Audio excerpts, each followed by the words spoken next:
বৈষম্য বিরোধী ছাত্র আন্দোলনে বগুড়ায় নিহত হয়েছেন 11 জন, আহত হয়েছেন 2 শতাধিক।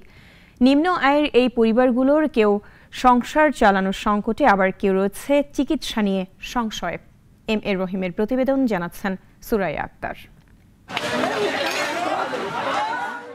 শিক্ষার্থীদের আন্দোলনে ছিলেন নিহতের বেশিরভাগই অসচ্ছল পরিবারের সদস্য, আর আহতদের মধ্যে অধিকাংশই টাকার অভাবে উন্নত চিকিৎসা করাতে পারছেন না। ছিল আর আমার ছেলে সোনার টুকরার মতো ছেলে ছিল, বাবার সাথে পাতারা কাজ করতো, বাড়িতে আমার সাথে কাজ করতো। খুবই আমাকে দুঃখ বাবা।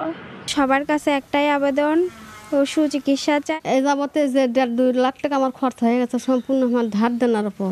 সরকার সহযোগিতা যদি না করে তাহলে আমার বাঁচার মতন কোনো পথ নেই।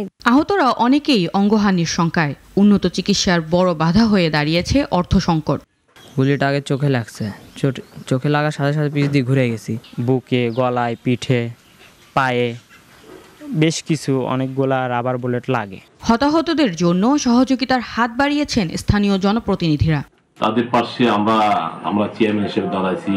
যে সামান্য অর্থ আমরা প্রদান করেছি তা দিয়ে পরিবারের ক্ষতি আসলে পূরণ করা সম্ভব না।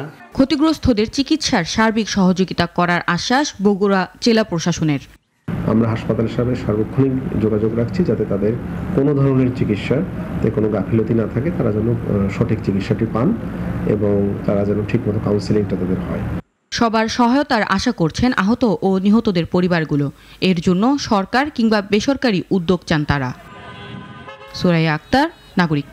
250-টিরও বেশি ডিজাইন অপশন নিয়ে ওয়ালটন স্মার্ট ফ্রিজ, বোঝে আপনার প্রয়োজন।